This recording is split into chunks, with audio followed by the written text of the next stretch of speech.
The flight deck of the A330 is ultra-modern. Banks of computers connected to over 100 onboard sensors constantly monitor the operation of the plane. This film reveals how serious problems can arise when the pilots get unusual readings from the computers and begin to distrust them. On this night, the computers assist the smooth takeoff of Flight 236. 236 heavy, follow A320 Air Canada. Turn left on Romeo and hold short on 24 right. Roger, follow A320 Air Canada, left on Romeo and hold short of 24 right. With the crew of 13, Flight 236 has 306 people on board. Transat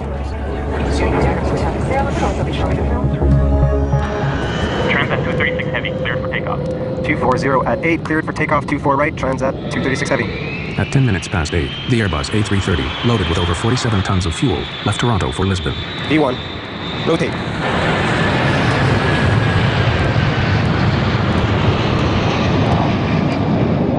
The weather forecast for the Atlantic crossing is good.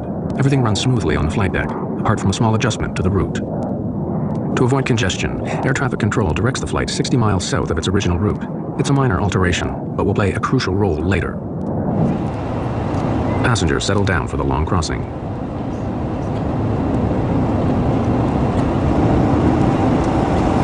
Everything appeared quite normal, and in fact, I had traveled on Air Transat previously and found it not to be very good, and was surprised by the quality of the flight, that it was on time, the plane was newer, and we thought generally it was much better than we had expected it would be.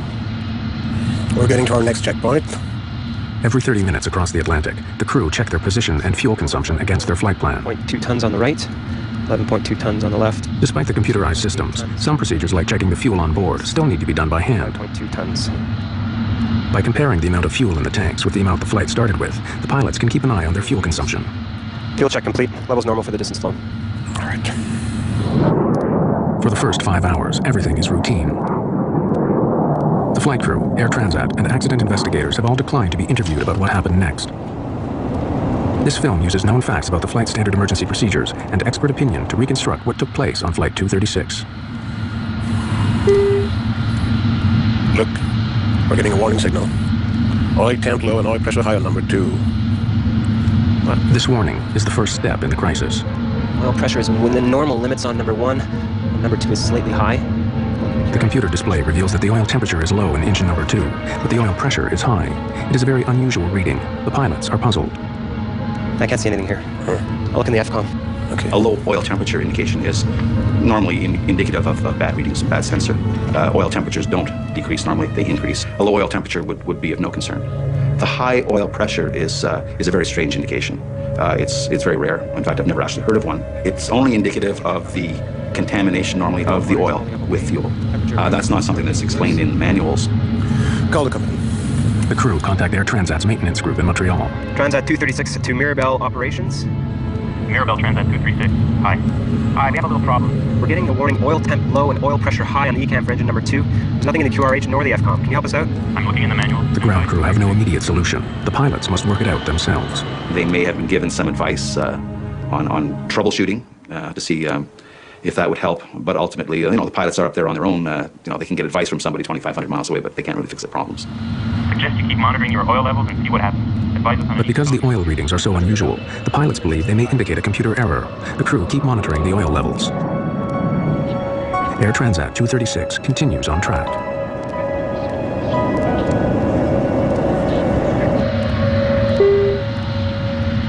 Then, 20 minutes later, a new warning. Fuel imbalance warning. Haven't seen that before. Follow all weekend action. I have air traffic control. In the Airbus 330, most of the fuel is in large tanks in the wings. The computer has now detected that the fuel level on the right is now significantly lower than the left. The crew consults the Airbus flight manual, which recommends they transfer fuel through the special cross-feed valve. Fuel will then flow from one tank to the other. But before opening the cross-feed, the pilots must be sure that the imbalance is not caused by a more serious problem, such as a fuel leak. Last fuel check was only 15 minutes ago and it was okay. No indication of a fuel leak. Keep going. Wing crossfeed. On. On. Once you begin a cross-feeding procedure to correct a fuel imbalance, restorative action should commence quite quickly. In other words, the situation would not continue to get worse. It would either stabilize immediately and then begin to correct itself. But the situation is not correcting itself. Unknown to the pilots, there is a major fuel leak in the number 2 engine on the right-hand side of the plane.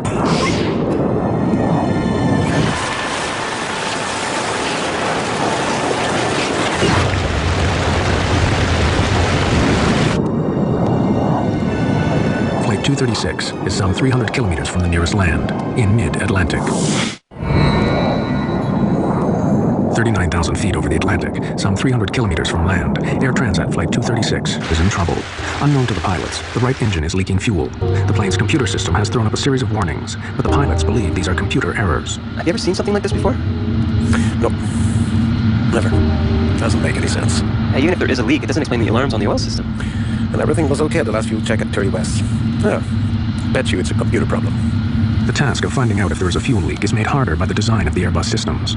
The systems monitor hundreds and hundreds of sensors, and they can be affected by such mundane things as a little bit of frost or ice on a sensor can cause it to present bad data. There is no direct warning to show if the fuel level is falling faster than the engines are consuming it, so the pilots receive no immediate indication that there could be a fuel leak. Fuel quantity isn't rising in the tanks of the right wing. Check fuel quantity. It's very low. Hold on. When co-pilot de Jager carries out the fuel calculations, he discovers something is seriously wrong. It's much less fuel than we should have. It looks like a fuel leak. Check again. De Jager finds a disturbing difference. According to all the gauges, all the tanks in the right wing are way below the level they should be, according to the flight plan, and there's hardly anything in the other ones. What about the trim tank? There's nothing there either.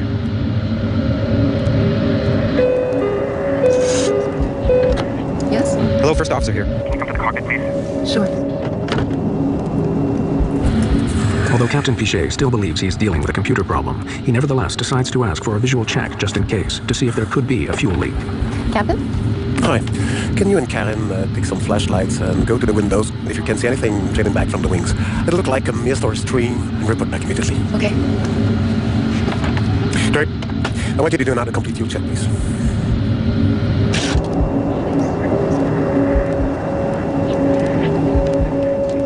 So sorry. In daylight, the fuel pouring out the back of the wing would have been clearly visible, but in the dead of night, even with a torch, the fuel leaking from the engine is impossible to see.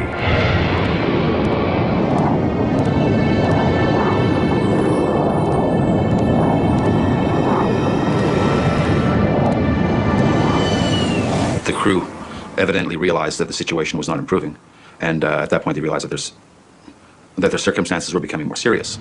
And I think that there were probably some discussions took place between the two pilots as to what their next course of action should be. If the computer is correct, then with the amount of fuel remaining, the Airbus will no longer be able to make it to Lisbon. Captain Pichet is forced to divert the flight. We've got to divert. Get on to Oceanic Control. Where's the nearest airfield? Transat 236 Heavy Santa Maria Control. Can you advise nearest airfield? We have a possible fuel problem. The nearest runway is over 300 kilometers away. With the fuel remaining, Lagesse Military Air Base on the tiny island of Terceira in the Azores should be within reach. Santa Maria Control, Transat 236 Heavy. Proceed 230 flight level 390 direct. 350 miles to threshold. Are you declaring an emergency? Stand by, Santa Maria Control. Not yet. It must be the computer. Transat 236 Heavy Santa Maria Control. No assistance required yet. Flight 236 continues flying south for the next 25 minutes. Everything in the cabin seems normal. But in the cockpit, the fuel readings are getting worse. Must be the computer. I've checked. There's nothing in the trim or center tank. And the gauges show only 7.5. According to the fuel gauges, the plane is using fuel much faster than normal. Whether they believe the gauges or not, the captain has no choice. He must warn air traffic control. We have to declare a fuel emergency. Transat 236 Heavy Santa Maria Control. Santa Maria Control, Transat 236 Heavy. Go ahead. Transat 236 Heavy declaring fuel emergency.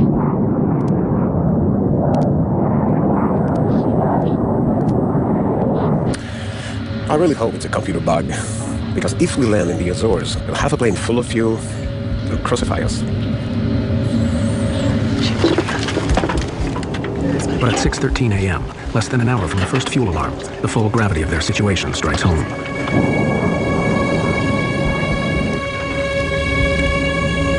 The right-hand engine runs out of fuel and cuts out. We're losing engine number 2. I don't believe this. Okay, maximum thrust on number 1. What's going on? Yes, what's happening? Lights started flickering on and off, which I thought was kind of odd, strange. On one engine, the Airbus will not fly at 39,000 feet. They must descend quickly. Try to transfer fuel from center tank into trim tank. Transferring. Fuel quantity is reaching 0. This can't be. We're not gonna go completely dry on this airplane. All right. We can't stay at 39,000 feet with just one engine. We'll descend to 33,000 to control our speed. 236 Villages Tower. We have lost one engine. Engine flame out. Roger, Transat 236. We can see you on primary radar. You are at 135 nautical miles from Latches Field. We are 135 nautical miles from Latches Field. For the next 10 minutes, the stricken Airbus continues on its one remaining engine. The pilots still believe that the computer may be partly faulty and that they can make it to Latches with fuel to spare. Yeah, might be all right. Fuel gauge is falling fast, though. It's nearly hitting zero.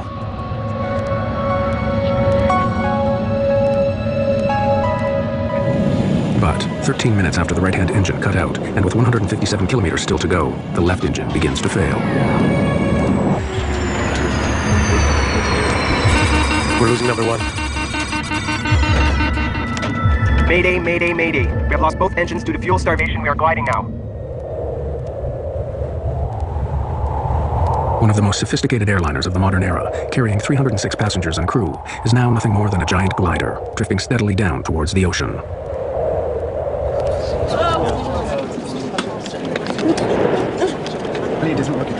Excuse me, can somebody come?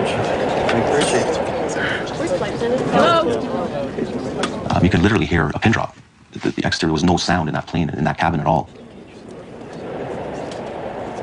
A lot of people were praying and screaming for God. List of functions we've lost. We have no more stabilizer. Blue and yellow hydraulic. ADR 2 and 3. No anti-skid. No reversers. Rudder trim. Radio HF 1 and 2. With the loss of both engines, we have no electrical system. And if the engines aren't running, the generators aren't running. So there's no power on the airplane. There is a small device. It's called a ram air turbine. It will deploy from underneath the fuselage near the wing fairing, and it's a small propeller that deploys out the bottom of the fuselage and it spins in the wind. And that small propeller will provide very limited electrical and hydraulic systems to run the aircraft.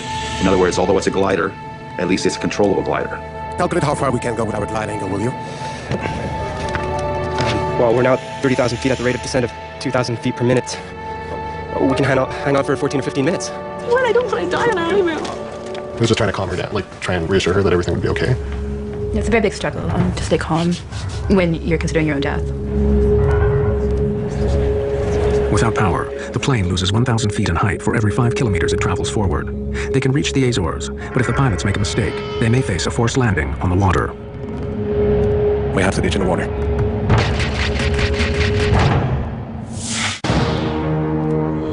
Air Transat Flight 236 is now drifting without fuel over the Atlantic. Although their initial calculations show that the plane should make it to Latches, Captain Pichet must now follow standard emergency procedure in a passenger jet over water. Prepare the cabin. The cabin's slowly depressurizing. We need to put our oxygen masks on. The loss of engine power means the cabin will soon depressurize.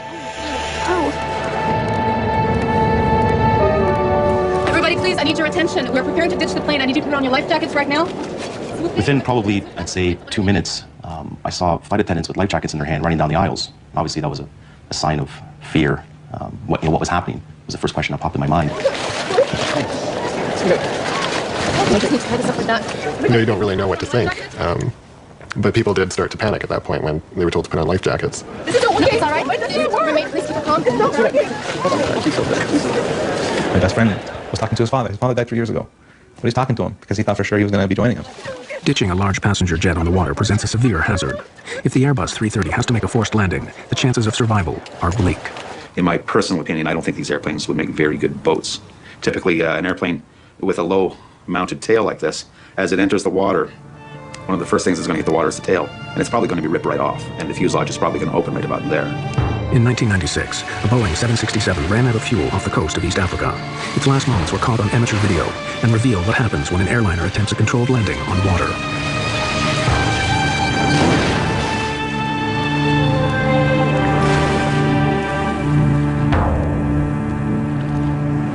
Of the 175 people on board the Ethiopian Airways jet, only 50 survived.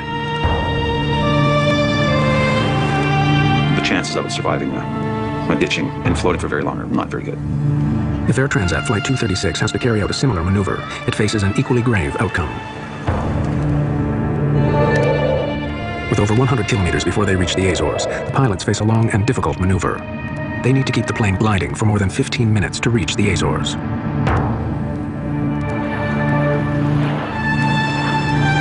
Transat 236 Heavy to Latches Tower. Latches Tower receiving Transat 236 Heavy. You have us on radar, Transat 236. We have you on primary radar. Confirm you're at 80 miles out. Your heading is good. Transat 236 Heavy Latches Tower, we are trying to make the runway. Please describe runway heading and length. Largest tower, Transat 236 heavy. Runway is 33 and 10,865 feet long. Airport dead ahead on your present heading. Please advise when you have it in sight. Transat 236 heavy. We cannot see the airport. We will tell you when we can.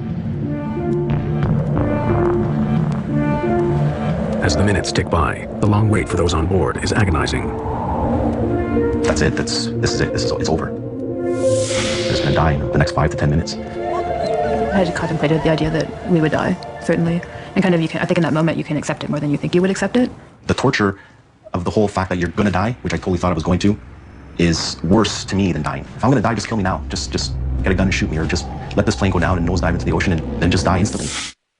On the ground, emergency services prepare for the crash landing of a fully loaded airliner.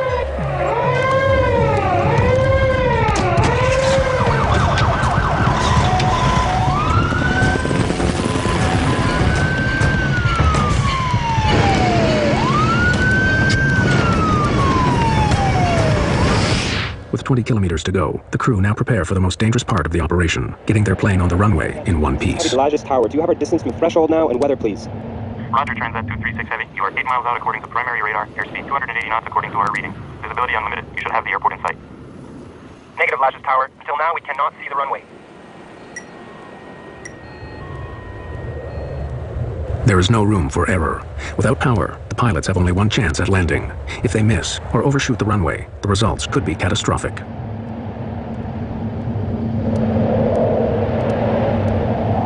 I got it. Just to the right. Minimum rad speed is 140 knots. Maximum speed for gravity gear extension 200 knots. I'm not lowering the gear until the last minute, okay? Okay. The crew struggle to lose height and speed for landing. Roger, Laja. 6 nautical miles. Let's open the slats. It'll slow us down a bit. Slats out and locked. As they approach the runway, their speed increases dangerously. Too fast, and they could run off the end of the runway. Lower the gear.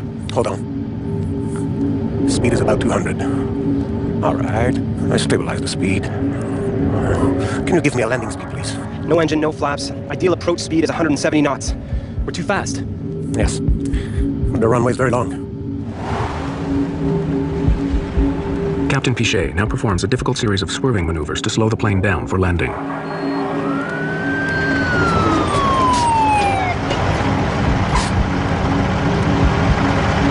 The plane was almost on a 45-degree angle. I thought it was just gonna flip over and just nosedive straight down. The plane was circling around the island to slow down. So then we saw land and then we saw water. And when I saw water again, it really struck me that, our chance for survival had maybe was gone. The runway is long. Yeah, sure, but at the end is a 400-foot cliff. If we don't stop in enough time, we're toast. We're dead. The crew line up the giant Airbus for the final approach. Landing gear down and locked. 3 green. No flaps. Only the emergency brakes. No spoilers, no reverse thrust. 4,000 feet, 195 knots. 3,000 feet, 197 knots. 2,000 feet, 200 knots. Alert the cabin. Cabin crew, 1 minute to landing. Hang on. Let's go. Vertical speed at 3,000 feet per minute. We're going way too fast. And the speed's increasing, 203 knots now. It's way too fast. 1,000 feet, 201 knots. We'll try to get the nose up. We'll ride fast.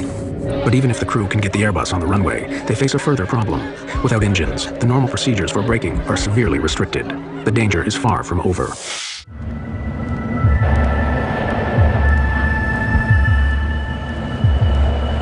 The pilots must land the plane without power and somehow get it to stop. Everybody, I need you to brace. Hang on. The Airbus hits hard at high speed. The tires are blown! Captain Pichet tries to hold the nose down.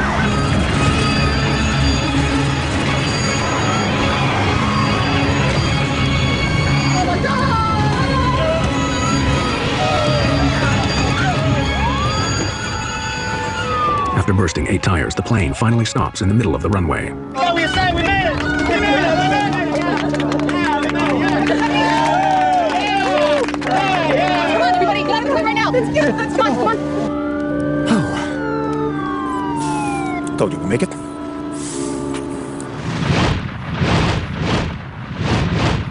I just wanted to get out of this airplane quickly. I jumped and hit the ground hard. I don't think my rear end actually even touched the chute at all. I didn't slide down the slide. I ran down it. And they're just, get out, get out, get out. So you're just running out of this aircraft. What in God's name just happened? I fell down to the ground literally, and I started crying. I mean, once you're off the plane and you're evacuated, you want to know what happened. Pichet and de Jager had flown their Airbus without power further than any passenger jet in history. As news of their remarkable achievement spread around the world, they found themselves reluctant heroes. You don't have time really to think about anything else than taking care of the safety of your passenger, you know. That's your main goal, and since we didn't have any engine, the other main goal was to make the landing safely. So at that time, I guess the experience came in, you know, with the help of my colleague. That's why we made a successful landing. You train for the worst, but you never know how you'll deal with situations like this. And reflecting afterwards, I feel we dealt in the most professional and complete manner we could. A feeling of being grateful to see all the passengers were okay. You know, something like this happened, you never know what is going to happen really. I mean, you stop not to believe it. I mean, it makes no sense that a big jet with two engines has no more power, with 300 people on board, you know. But although the public story was of success, disturbing questions remained. Why had a highly sophisticated airliner run out of fuel? What exactly had happened to Flight 236?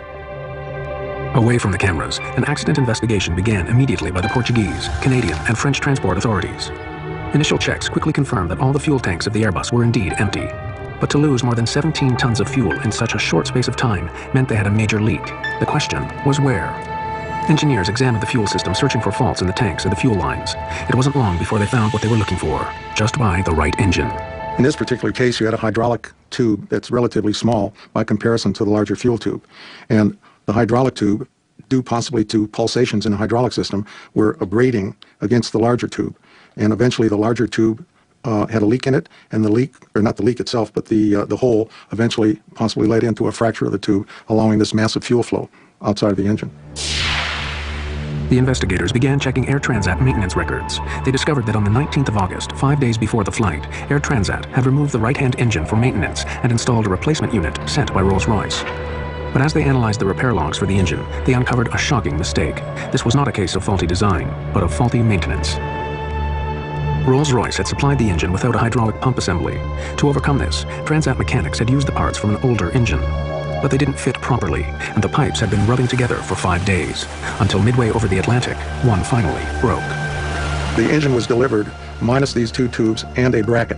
That the purpose of that bracket was to maintain adequate clearance. So if they took the bracket off the old engine and put it on the new engine, is that the pipes would be locked together so that they could possibly abrade.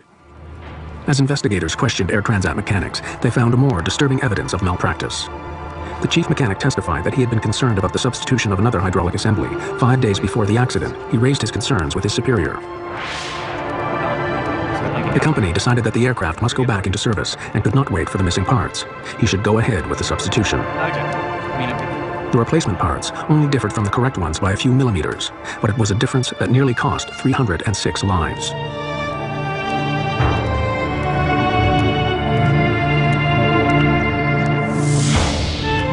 A few days after the accident, Air Transat publicly accepted responsibility for the faulty maintenance. We have to realize that there was a small mistake made in terms of changing the pump. We installed it, but then some pipes, so to speak, were needed to be connected to the pump, and there was a mismatch. The immediate consequences for Air Transat in that event was that they got to pay a fine of $250,000, which was the highest ever in Canada, for an error that could have been prevented. How someone that is supposed to be qualified in their job can put the wrong part onto an engine and risk 300 people's lives is beyond me. This incident is a very strong reminder that regulation is important and safety is important, and lives will be lost in the absence of that. And they're real lives. It's not just, this imaginary figure in your head of 300 people. It's real people who suffer and continue to suffer. If it hadn't been us suffering, it would have been our families.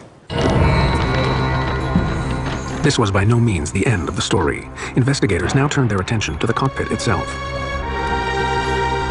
And what role had the crew played in the events of August 24th? Could they have done more to avert the crisis? Key questions remained unanswered. Questions about what happened on the flight deck.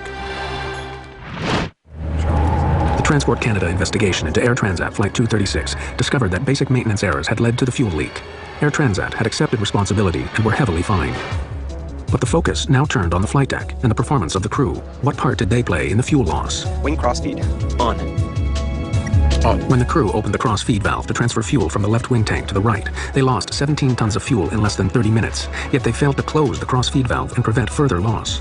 We have lost both engines due to fuel starvation. We are gliding now. In the days after the incident, Captain Robert Pichet and Dirk de Jager were called before the inquiry and asked in detail about their actions. More than 2 years later, these findings have still not been published. What follows are possible explanations for the course of events that night, based on known facts and expert opinion. Oil temp low and oil pressure high on number 2. The warnings of high oil pressure and low oil temperature from the number 2 engine on the right wing would not have led the pilots to suspect there was already a major fuel leak. The indications that were being presented with respect to the oil system would probably not give the crew any indications. They may have questioned what was causing the erroneous or strange indications, but there's nothing certainly in my mind or their training I think that would have triggered them to suspect that a fuel system might be involved. Bet you it's a computer problem. But although the pilots thought they had a computer error, the oil warnings were actually correct and were the first indication of a much more serious problem. Fuel imbalance warning. Haven't seen that before. When the fuel imbalance warning came up 20 minutes later, showing less fuel in the right wing than the left, it seemed unconnected with the oil alarms. This could have reinforced Captain Pichet's idea that he was facing a series of computer errors. Do not apply this procedure if a fuel leak is suspected. Despite his doubts, Captain Pichet was obliged to follow Airbus procedure to correct the imbalance. He opened the cross-feed valve. Wing cross-feed. On. But was following the checklist enough? You just can't idly flip switches in response to commands from the computers and anticipate that all will be well at the end of it. Once the checklist is complete, we can sit there fat, dumb, and happy. That's not the case at all. You got to keep second guessing it. Is that right? Did we do the right checklist? Have we got the results that we need? Once the pilots calculated the high rate of fuel loss, they should have suspected a fuel leak. Transat 236 Heavy declaring fuel emergency. By the time they had confirmed the leak, their options were severely limited. Now they had a choice. Do I close the crossfeed and see what happens, or do I leave the crossfeed open as the fuel imbalance checklist as dictated, and maybe the situation will correct itself? The crew wasn't really sure. Captain Pichet believed for a long time that he was facing a computer error. It was only when the engine stopped that he had to accept the fuel leak was genuine. The technological complexity of modern aircraft can help to make them safer and more reliable, but it can also lead to problems that nearly brought catastrophe to Air Transat 236. Discrepancies in replacement parts led to a fuel leak. Distrust of computers led the crew to misread the situation. These errors have huge implications. Only because air traffic control initially sent the plane 60 miles south to avoid congestion was it close enough to the Azores when the crisis struck. Otherwise, it would have had to ditch in the ocean. The Portuguese investigation remains unpublished. Airbus blames the pilots for mishandling the fuel leak. Robert Pichet and Dirk de Jager continue to fly with Air Transat. In August 2002, they received one of the highest honors of the Airline Pilots Association for the longest glide ever accomplished in a passenger airliner. After the accident, Airbus modified its checklist in the event of fuel imbalance. From now on, the computer checks all fuel levels on board against the flight plan. It now gives a clear warning if more fuel is being lost than the engines can consume. Rolls-Royce has reissued a service bulletin alerting all its clients of the incompatibility of two almost similar parts.